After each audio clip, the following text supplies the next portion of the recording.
réflexion sur le message de la parole de Dieu.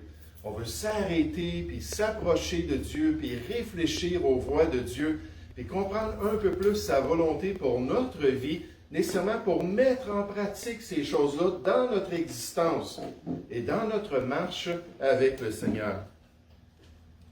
Quelle différence y a-t-il entre un chrétien et un non-chrétien? Quelle différence existe-t-il entre une personne sauvée, régénérée par la grâce de Dieu, et celui qui ne l'est pas? Comment peut-on distinguer entre un individu qui est entré dans la nouvelle alliance en Jésus-Christ et celui qui ne l'est pas? Nécessairement, il devrait y avoir plusieurs différences entre les deux. Par exemple, une différence dans notre marche et dans notre conduite, une différence dans nos attitudes en général, une différence dans notre soumission envers la Bible, envers la parole de Dieu. Quelle grande distinction! Les chrétiens veulent suivre la parole de Dieu, veulent la mettre en pratique dans leur vie. La différence dans notre témoignage personnel, notre intégrité, puis la manière qu'on est en train d'accomplir nos responsabilités dans ce monde. Ça, c'est juste quelques exemples parce que tout le Nouveau Testament présente des distinctions claires et nettes entre le sauvé et celui qui n'est pas encore sauvé. Ce matin, j'aimerais qu'on puisse considérer une grande différence. Une différence entre le sauvé et le non sauvé au niveau de la question du péché. Au niveau de la question du péché. J'aimerais qu'on puisse accepter que pour le chrétien, une fois qu'il a connu la grâce de Dieu, que le péché n'a plus le même attrait pour lui, qu'il y a une distinction d'avec sa vie avant qu'il connaisse Christ, que le croyant peut vivre une vie pure et sainte pour la gloire de son Père céleste, alors que Dieu lui donne la victoire sur sa vieille nature et lui permet d'accomplir la volonté de Dieu. Regardons cette différence qui est présentée dans la première épître de Jean, au chapitre 3. La première épître de Jean, au chapitre 3. Et vous savez, c'est frappant quand on pense à l'épître, la première épître, pas l'Évangile. Jean écrit 5 livres. Il écrit l'Évangile, Dieu voulant, on pense bien que c'est lui de Jean, la première, deuxième et troisième épître de Jean, puis ensuite le livre de l'Apocalypse. Mais dans la première épître de Jean, souvent on va parler de l'amour, parce que c'est un des grands thèmes. Régulièrement, on nous parle d'aimer, d'aimer, d'aimer, d'aimer à travers l'épître. On va nous parler d'un autre thème, celle de la certitude. Nous savons que, ça revient, nous savons que nous sommes passés de la mort à la vie parce que nous aimons les frères. Nous savons que maintenant nous connaissons Dieu et nous marchons dans les voies de Dieu en observant ses commandements. Souvent, c'est la question de certitude. Mais un des thèmes qui revient à travers cette épître-là, c'est la question du péché. La question de la transgression de la loi de Dieu, la transgression de la justice de Dieu. Dans 1 Jean chapitre 3, on nous dit au verset 1, « Voyez quel amour le Père nous a témoigné pour que nous soyons appelés enfants de Dieu, et nous le sommes. » Dans les voies de Dieu, nous sommes des enfants de Dieu. Si le monde ne nous connaît pas comme des enfants de Dieu, c'est qu'il ne l'a pas connu. Il n'a pas connu Dieu. Bien-aimés, nous sommes maintenant enfants de Dieu. Et ce que nous serons en tant qu'enfants de Dieu n'a pas encore été manifesté ou dévoilé. On parle de ce moment-là où on va être semblable à Jésus-Christ, qu'on va avoir toute la gloire des fils de Dieu, cette grande liberté-là des fils de Dieu. Ça n'a pas encore été manifesté, mais nous savons, on le sait en tant que chrétiens, que lorsqu'il paraîtra Jésus, nous serons semblables à lui, parce que nous le verrons tel qu'il est. Quiconque a cette espérance en lui se purifie comme lui-même Jésus est pur. Quiconque pratique le péché transgresse la loi, et le péché, c'est la plus belle définition du Nouveau Testament, est la transgression de la loi. Et vous le savez, Jésus a apparu pour ôter les péchés. Dans Jean 1, 29, Jean-Baptiste a vu Jésus, puis il dit, « Voici l'agneau de Dieu qui ôte le péché du monde. » Donc Jésus a apparu pour ôter les péchés. Et il n'y a point en lui de péché. Quiconque demeure en lui, reste en communion avec lui, ne pratique pas le péché. Quiconque pratique le péché ne l'a pas vu et ne l'a pas connu. Petits enfants, que personne ne vous séduise. Celui qui pratique la justice est juste comme lui-même est juste. Celui qui pratique le péché est du diable, car le diable pêche dès le commencement. Le Fils de Dieu, à nouveau, apparu afin de détruire les œuvres du diable. Quiconque est né de Dieu ne pratique pas le péché, parce que la semence de Dieu demeure en lui. Et il ne peut pécher parce qu'il est né de Dieu. C'est par là que se font reconnaître les enfants de Dieu et les enfants du diable. Quiconque ne pratique pas la justice n'est pas de Dieu, ni celui qui n'aime pas son frère. Alors, dans ce beau passage ce matin, qu'est-ce qu'on apprend concernant la différence entre ceux qui sont sauvés et ceux qui ne sont pas encore sauvés? Au niveau du péché, qu'est-ce qu'on apprend de concret de cet écrit inspiré de Jean? On voit clairement dans ce passage que la pureté pour le chrétien n'est pas optionnelle. La pureté de vie pour le chrétien n'est pas optionnelle. Elle est nécessaire. La vie sans péché, c'est l'idéal de la parole de Dieu. La conduite sans transgression est l'image même d'une grande maturité chrétienne dans les voies de Dieu.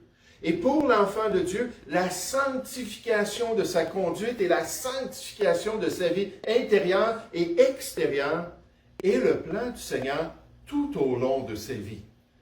Oui, il y a des gens qui partent avec ce passage-là et qui disent des choses vraiment extrêmes, qui ne sont pas confirmées par le restant de la parole de Dieu. Donc, il faut vraiment bien analyser ce qu'on voit en ce moment dans ce passage. Et comment est-ce qu'en tant que chrétien, notre défi, c'est de rechercher la pureté et la sainteté de vie. On sait que c'est ça que le Seigneur nous demande. On sait que c'est ça l'appel de Dieu. Ce même Jean qui a écrit ce passage qu'on est en train d'étudier a dit « Mes petits enfants », dans 1 Jean 2, 1, « Je vous écris ces choses afin que… » Mon pasteur disait toujours, quand tu vois ça, cette expression-là, « afin que », ça veut dire que Dieu nous présente son objectif. Dieu nous présente son idéal pour le chrétien. Mais il dit, je vous ai écrit ces choses afin que vous ne péchiez point.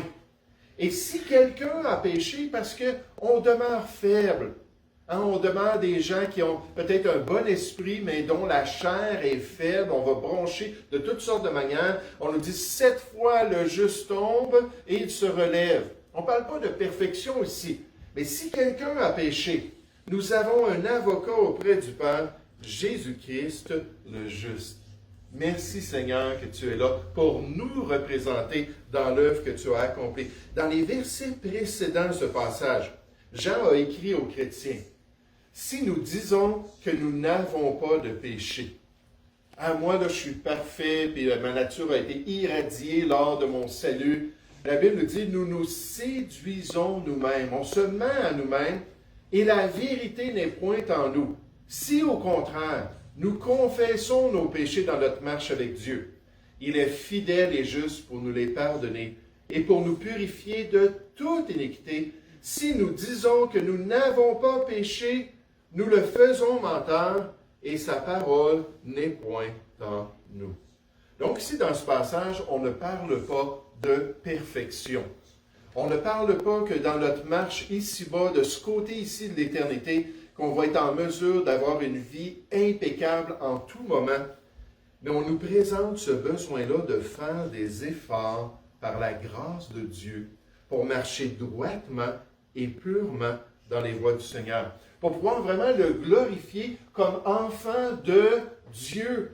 Ce Dieu-là qui est lumière, ce Dieu-là qui est saint, ce Dieu-là qui est pur et qui nous demande de marcher de cette manière. Regardez dans notre texte, dans 1 Jean chapitre 3 au verset 1, pour parler des enfants de Dieu.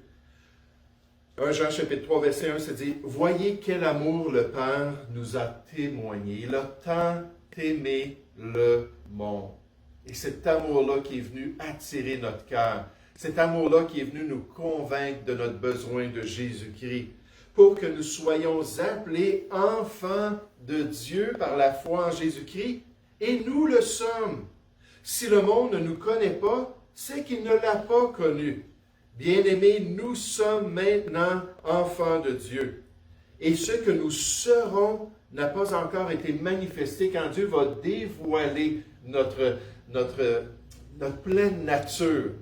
Quand il va nous métamorphoser, comme Jésus, n'est-ce pas, qui était comme un être humain, qui s'est incarné, qui est venu avoir un ministère sur la terre. La Bible nous dit dans Ésaïe 53, verset 2, qu'il n'y avait pas un éclat autour de lui, qu'il n'y avait rien pour frapper nos regards. C'était un simple homme. Mais à un moment donné, il est monté sur une montagne qu'on a appelée la montagne de la transfiguration. Et là, devant les apôtres, il a déchiré l'enveloppe qui cachait qui il était réellement. Puis là, ils l'ont vu dans toute sa gloire. Dans le livre de l'Apocalypse, dans le chapitre 1, on voit encore cette révélation-là. Puis là, on voit Jésus comme il est réellement, avec toute la gloire, puis toute la puissance, puis tout cet aspect-là du Fils de Dieu.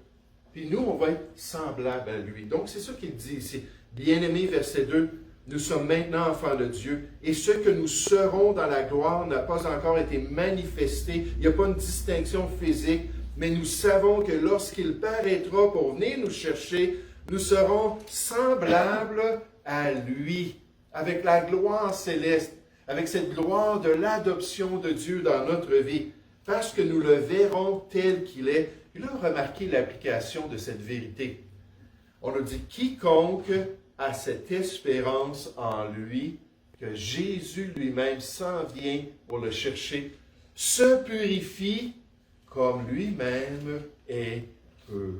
Sachant que Jésus est pur, sachant que Jésus est comme cela et qu'on va le voir face à face, qu'on va être dans sa présence pour toute l'éternité, qu'on va avoir le privilège de le côtoyer, lui, le Fils unique de Dieu.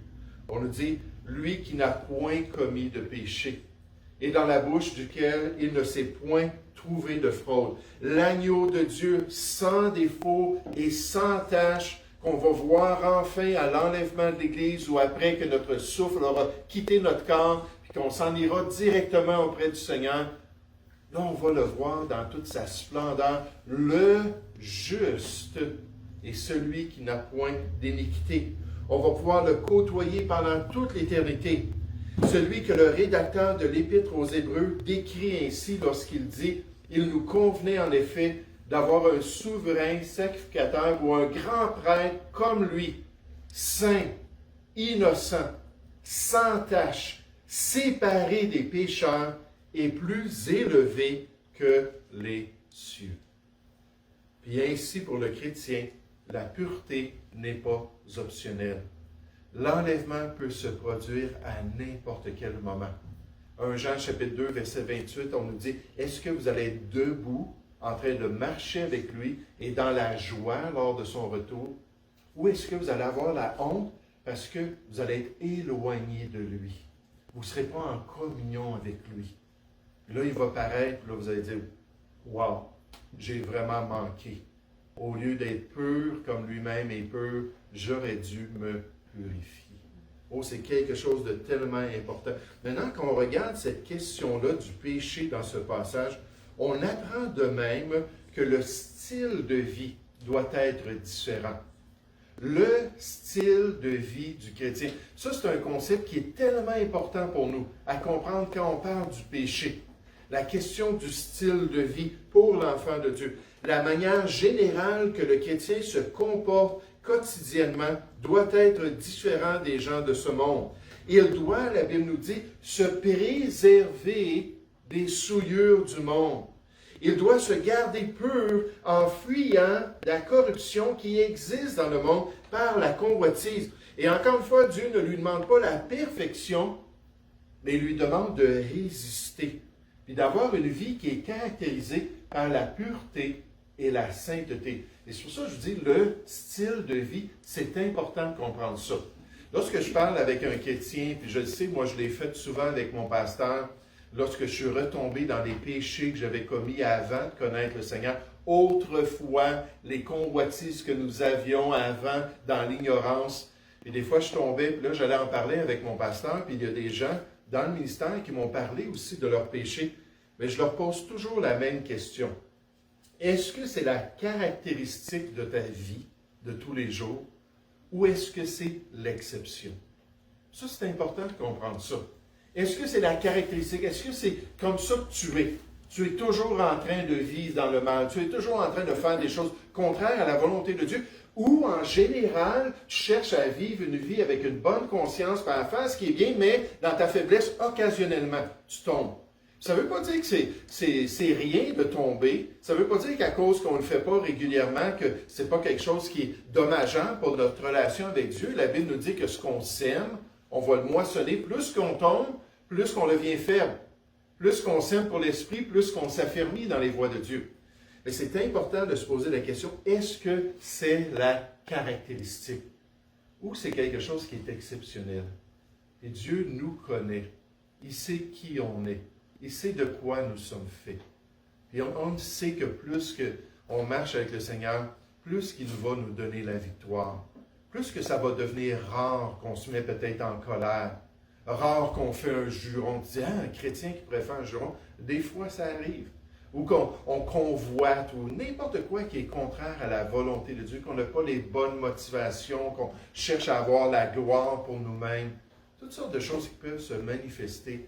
Mais plus qu'on s'approche de lui, plus qu'on devient sanctifié, plus qu'il nous purifie, plus qu'il nous fait passer par ce fourneau-là qui fait remonter les impuretés, puis avec la louche spirituelle, la petite cuillère, il vient les enlever de notre vie.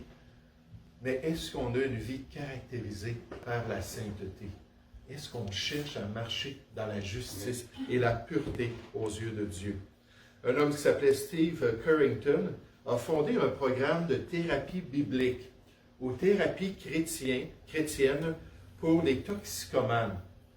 Et lui, il avait à cœur les toxicomanes parce que lui-même avait été toxicomane dans les grosses drogues. Là, on parle de cocaïne, héroïne. À cette époque-là, c'était les grosses drogues. Aujourd'hui, il y a différents niveaux.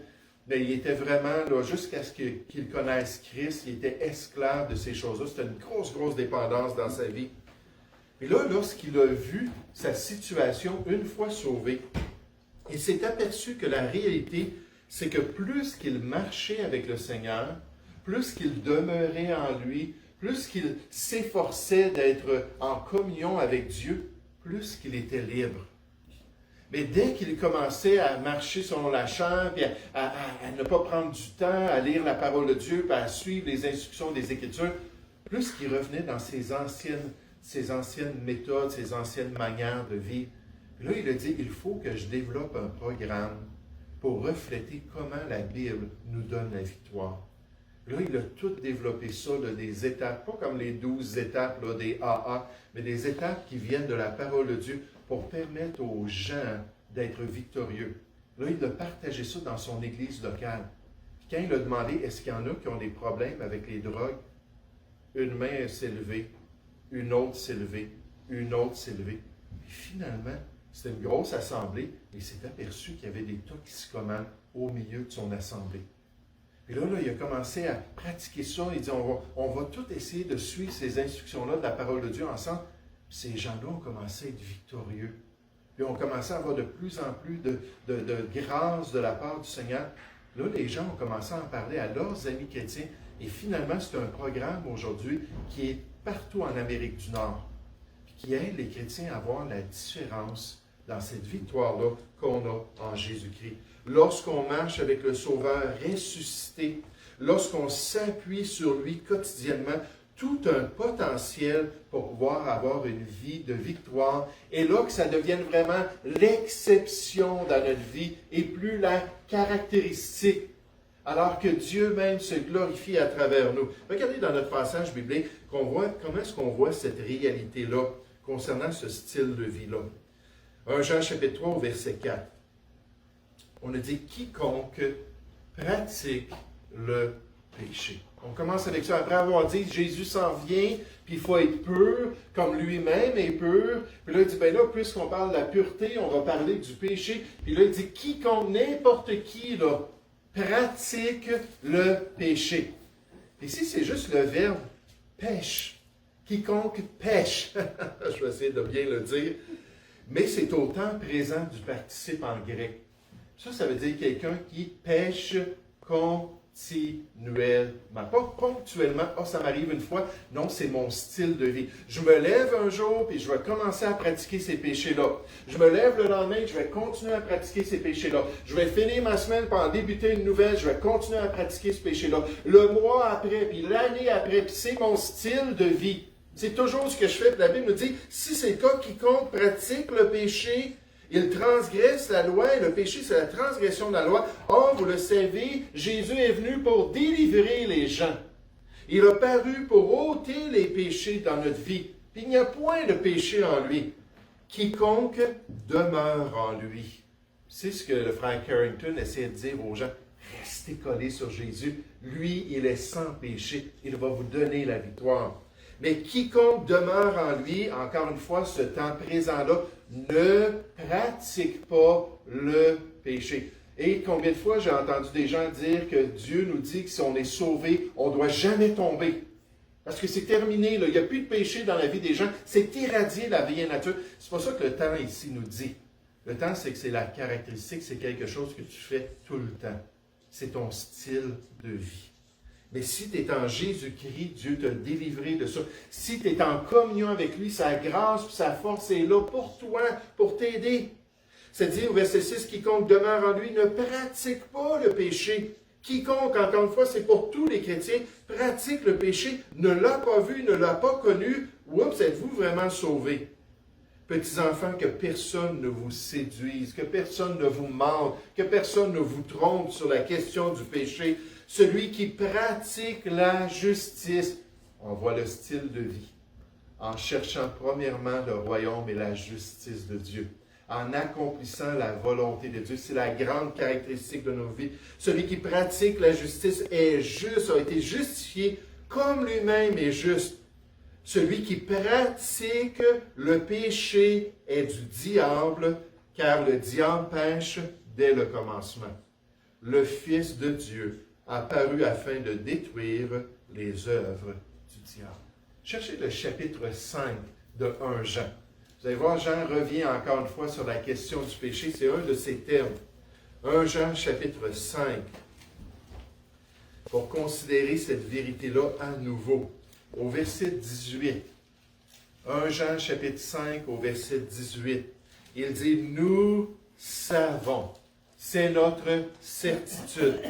1 Jean 5, 18, nous savons que quiconque est né de Dieu, quiconque est vraiment sauvé, quiconque a expérimenté la nouvelle vie en Jésus-Christ, ne pratique pas le péché, encore une fois, ce présent-là qui nous dit, c'est continuel.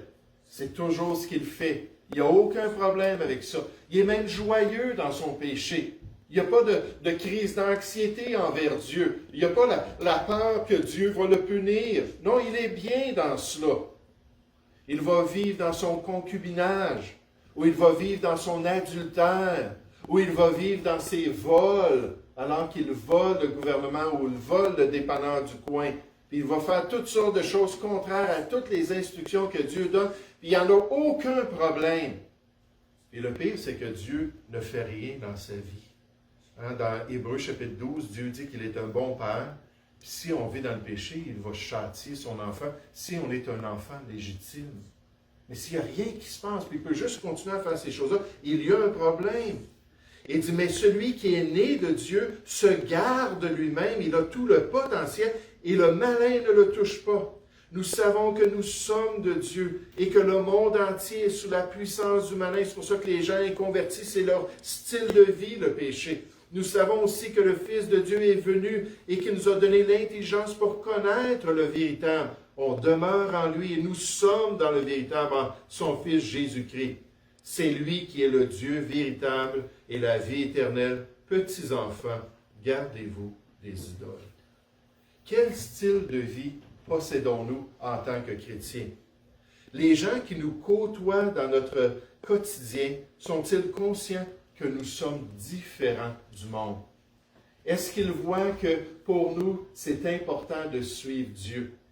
Pour nous, c'est important de demeurer fidèles à la parole de Dieu. Est-ce que même on subit un certain mépris?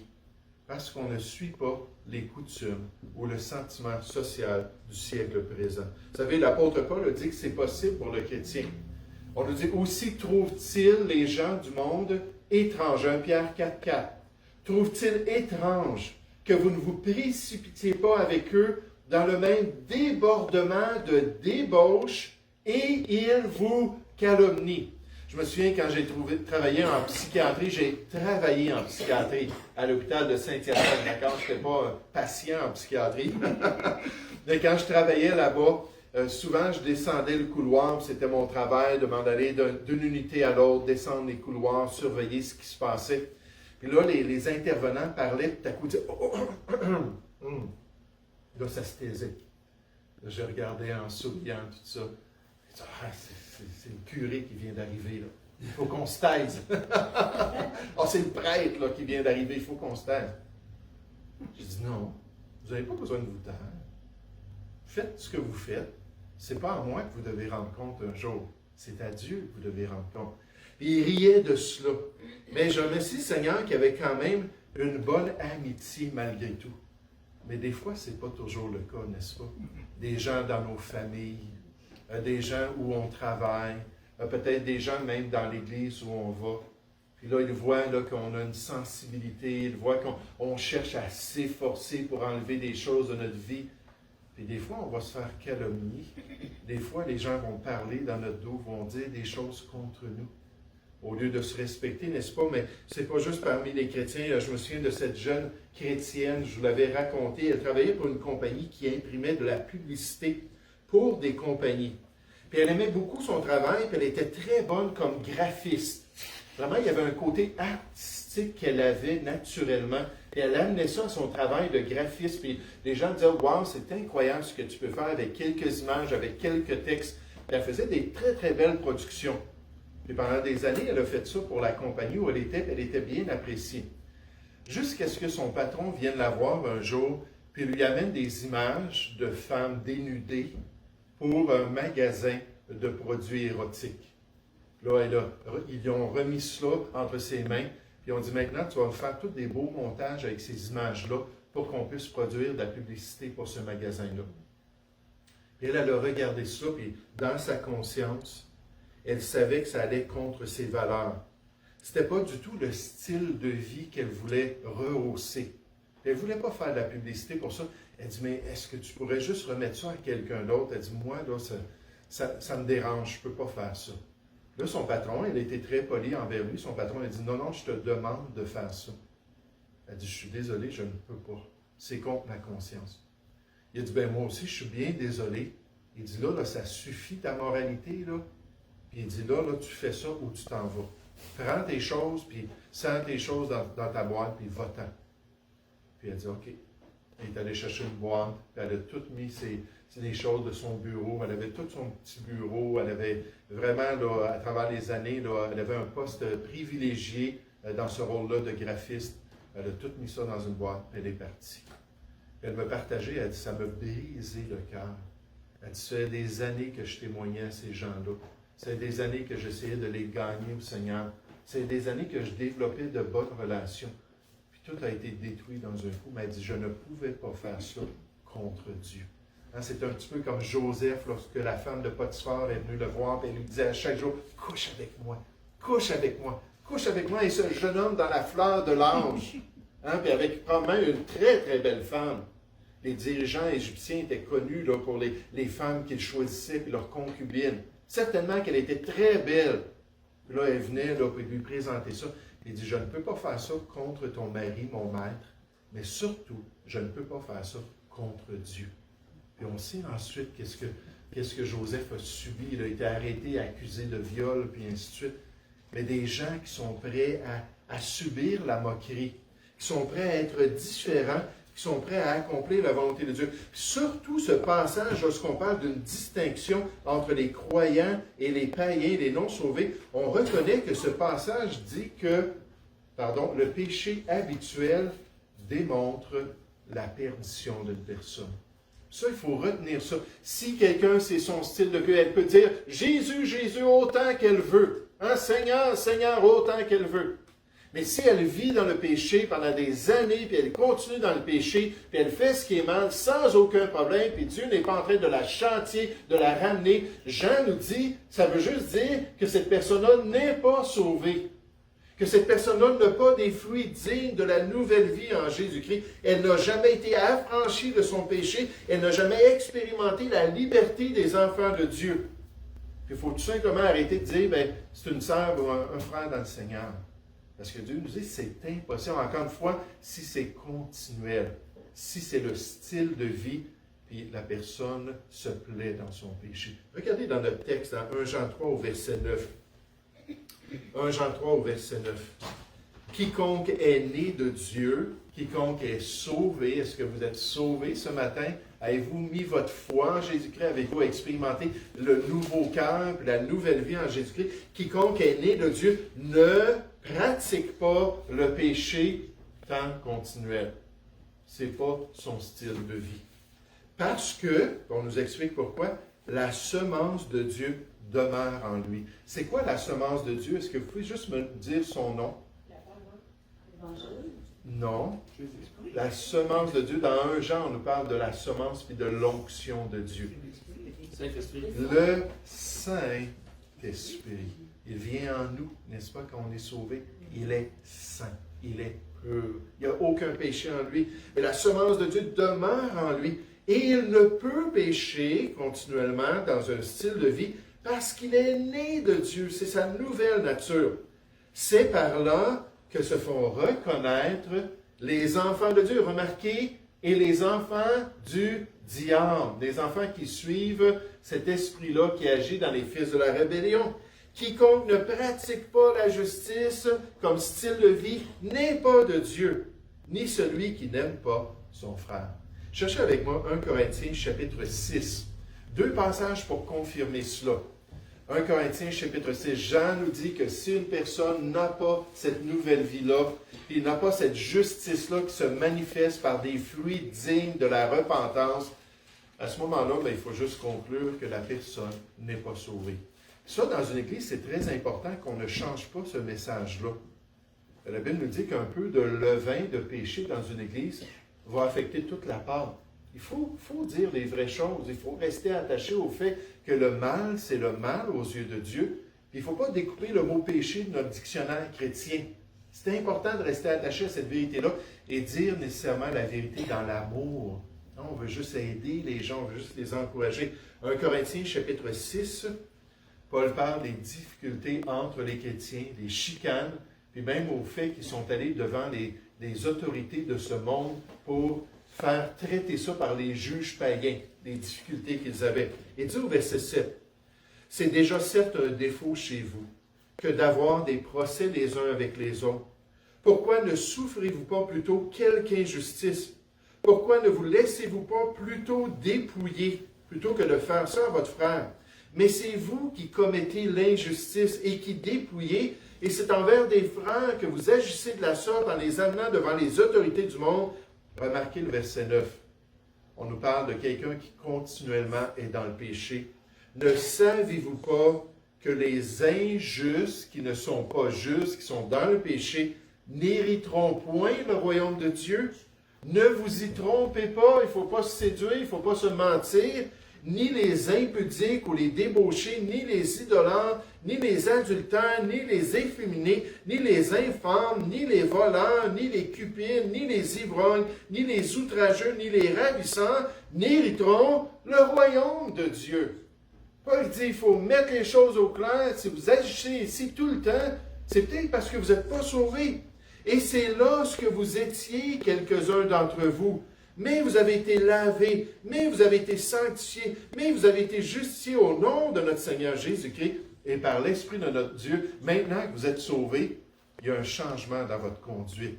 C'est pour ça que Paul, à la fin de sa deuxième épître, en face de chrétiens tellement charnels, en face d'enfants de Dieu tellement loin du plan de Dieu, il leur a posé la question, il leur a dit, « Examinez-vous vous-même pour savoir si vous êtes dans la foi. » Vous êtes tellement loin de la volonté de Dieu. Est-ce que c'est possible que parmi vous, il y a des gens qui ne sont pas réellement sauvés? Éprouvez-vous, testez-vous vous-même en face de la révélation de Dieu. Ne reconnaissez-vous pas que Jésus-Christ est en vous? Y a-t-il cette nouvelle vie à l'intérieur de vous? Y a-t-il cette semence-là, le fait que vous êtes devenu un enfant de Dieu par la grâce de Dieu?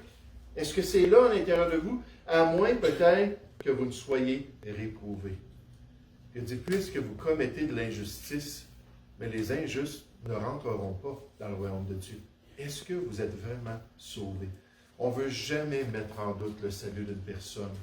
On ne veut jamais présenter des performances chrétiennes ou des exigences quelconques pour dire, bien là c'est ça qui fait que tu es sauvé. On est sauvé par la grâce, mais Dieu, une fois qu'il vient en nous, se manifeste de différentes manières. Il y a des évidences de sa présence.